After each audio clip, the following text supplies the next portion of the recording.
Okay, so I chose professional pilot as my research topic. We will cover flight medical, private pilot's license, instrument pilot rating, commercial pilot license, certified flight instructor, and finally airline transport pilot's license. These are just steps needed to be accomplished to become a professional pilot and be qualified to fly for, let's say, the major airlines. So first would be the medical, your flight medical. There's three different classes. There's first class, second class, third class. First class being more restrictive or strict guidelines to pass, and then second class a little less strict guidelines, and then third class with the least. Most companies, especially the majors and regionals, they require you to have a first class medical before you're even hired. A good rule of thumb is if you are interested in getting into aviation and becoming a professional pilot, go ahead and get your first class medical first to make sure that you can pass a first class medical. And a little bit about these different class medicals. First class medical it lasts, depending on your age, it could be 6 months to a year. I think over 45, I think every 6 months you have to retake the exam to get your first class medical. And I think second class lasts 2 years and third class lasts 3 years. So one thing to note is if you do get your first class medical, and let's say you're over 45, you have 6 months under which you can fly under the first class medical privileges. After the 6 months, your medical is still current, but you can only fly under second class medical privileges. After 2 years from then, your second class medical privileges will then switch to third class medical. So even though you have your first class medical, once the time passes, let's say 6 months or a year, depending on your age, you can then use it to fly under second class medical. Once 2 years passes and it's no longer a second class medical privileges, it's going to be, you can fly under third class.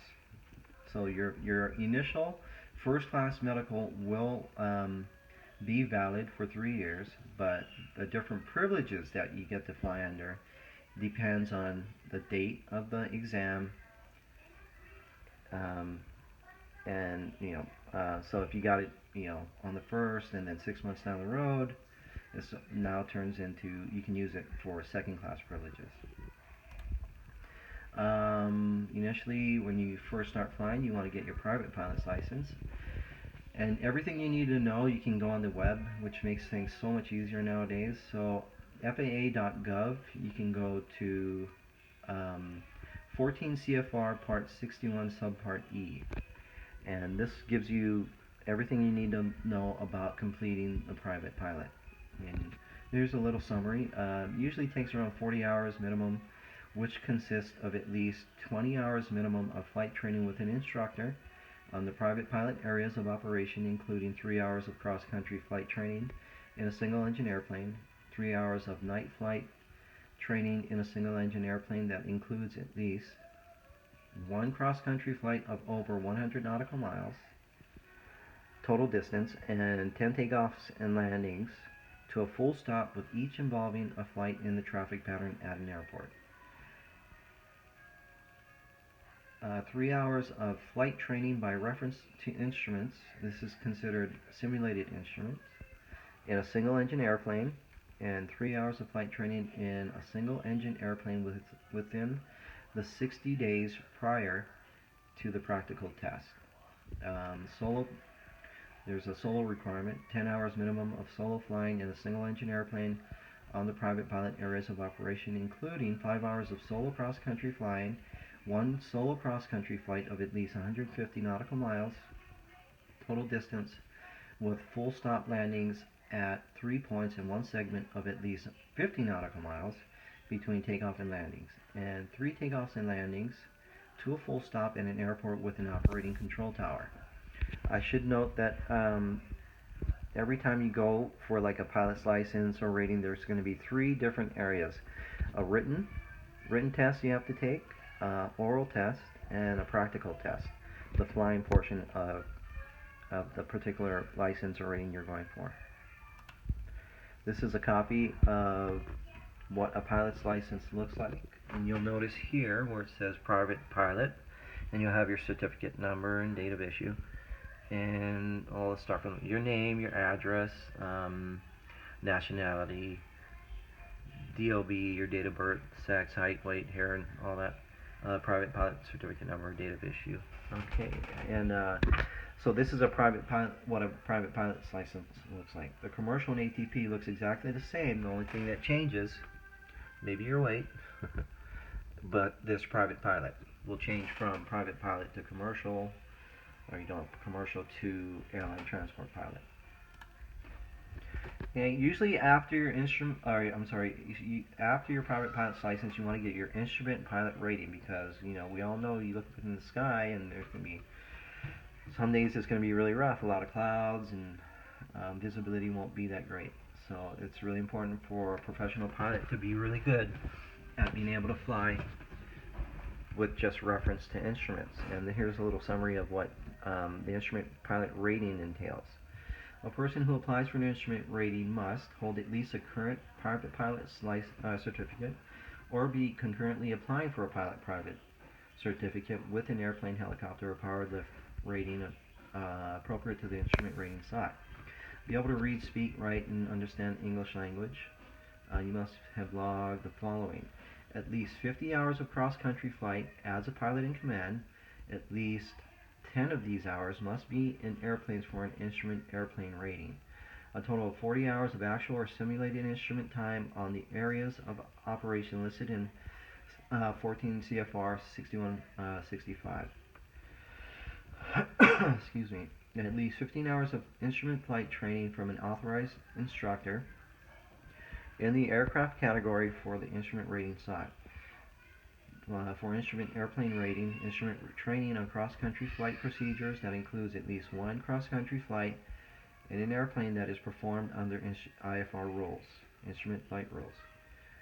This flight consists of a distance of at least 250 nautical miles along airways or ATC directed routing, an instrument approach at each airport, 3 different kinds of approaches with the use of navigation systems, example, ILS, VOR, GPS, etc. At least 3 hours of instrument training that is appropriate to the instrument rating sought from an authorized instructor in preparation for the check ride within 2 calendar months before the examination date. So these are the requirements for the instrument pilot rating. So, next license would be your commercial pilot. Under private pilot, you would not be able to get hired or fly for compensation. So under the commercial pilot, here is a summary of what you need to do to accomplish the commercial pilot. Be able to read, write, and converse fluently in English too. Be at least 18 years of age. Hold at least a current third-class medical certificate. Later, if your flying requires a commercial pilot certificate, you must hold a second-class medical certificate at the very least. Hold an instrument rating. A commercial pilot is presumed to have an instrument rating. If not, his or her commercial pilot certificate will be endorsed with a prohibition against carrying passengers for hire on day VFR flights beyond 50 nautical miles or at night.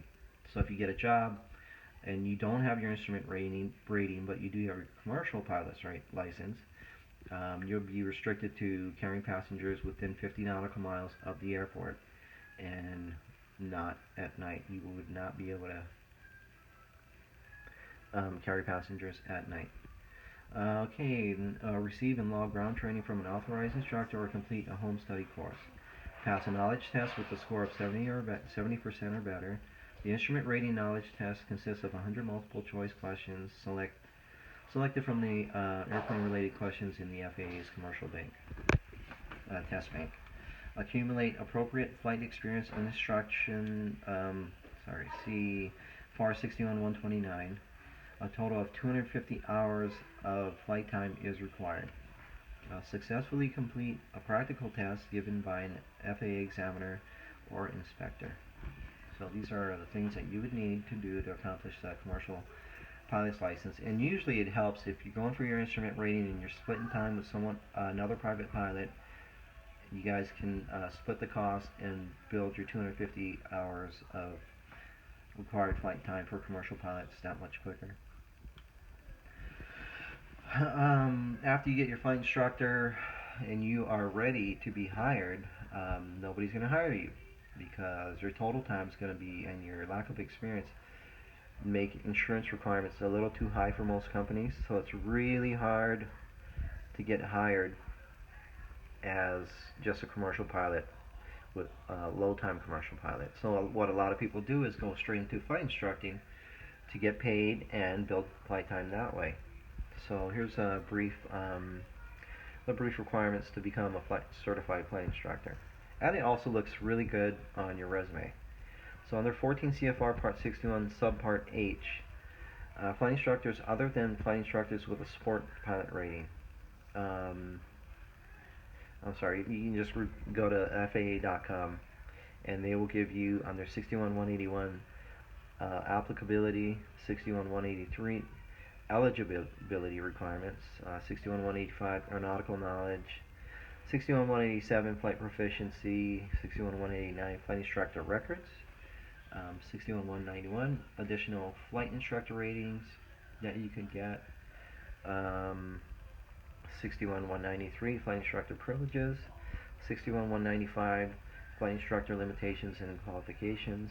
So if you go to the FAA.gov website, you can read under 14 CFR Part 61 Subpart H and find out everything you need to know about becoming a flight instructor and a multi-engine flight instructor and an instrument flight instructor. We'll have all the requirements listed on their website. Okay, where are we? Okay, airline transport pilot's license. So you've gone through all your training, private pilot, instrument, your commercial, and you can have your commercial multi-engine add-on. You've gotten your time, or you built your time to be able to get your airline transport pilot's license. And these are the requirements for the list of requirements that you would need to get your airline transport pilot's license. So under 15 CFR Part 61 Subpart G airline transport pilots, on FAA.gov you can find out the applicability, eligibility requirements, aeronautical knowledge, training requirements, airplane categories, everything you need to know about the airline transport pilot's license is on their website. Once you, or even before that, since you have your commercial, and let's say you had your multi-engine add-on, a few ways that you can build time besides being a flight instructor is becoming a cargo pilot. They'll require less time for initial hires because you're carrying cargo. So they have great first officer programs. If you can find a great company to get in that way to help build your time to get to airline transport pilot license, or even if you do have your ATP, to just build your overall flight time and experience. And this Transair is a cargo company in Hawaii, which I actually flew for as a captain on the Shorts 360. Now this is a Part 135 operation, and when I applied, I didn't have to have my ATP. In fact, I had my commercial. And when I got initially hired by Transair, and because this airplane is over 12,500 pounds, it required a type rating. So I was lucky enough to go and get hired by Transair and get my type rating. And then I built time from there with a lot of great experience until I got the time requirement to get my airline transport pilot's license. And then I went from cargo to medevac. Well, I actually did regionals. I did a few other jobs, but medevac is what I stuck with the longest. To me, it was really rewarding. Their requirements are a little bit higher, but the pay was really great, and the schedule was decent. And I did it in a King Air. and it was a lot of fun. A lot of night flying, like early morning. I mean, we 24/7. You know, we're always flying. We're the ambulance in the sky, so it would be rare that we couldn't make a flight. And then I did the regionals. I flew for American Eagle in the Saab 340 and built more time that way. And then I never made it to the majors, but you can see it, and this lady looks really or very happy. Finally, she made it to where she wanted to be after all the years, because it does take a lot of effort, money, and time. But once you do reach, the major airlines, or if you decide to do something else like I did, which was medevac. I mean, there's so many different opportunities for a professional pilot. I mean, I know guys who fly 747s flying cargo for Atlas Airlines or Kohler Cargo that just love it. Um, but there is so many different career paths for professional pilots. Some even do dual. Some do. I flew with a guy who was a helicopter pilot flying tours, and he also was a captain flying um, medevac, and he loved both. So there's so many different avenues and career paths for professional pilots that I think everyone could enjoy, and it's an awesome field. I found it to be the best thing in the world to me was being able to fly, and the views that we see. It's just amazing. So I hope you enjoyed it. Thanks. It's been a great semester. Thanks, everyone.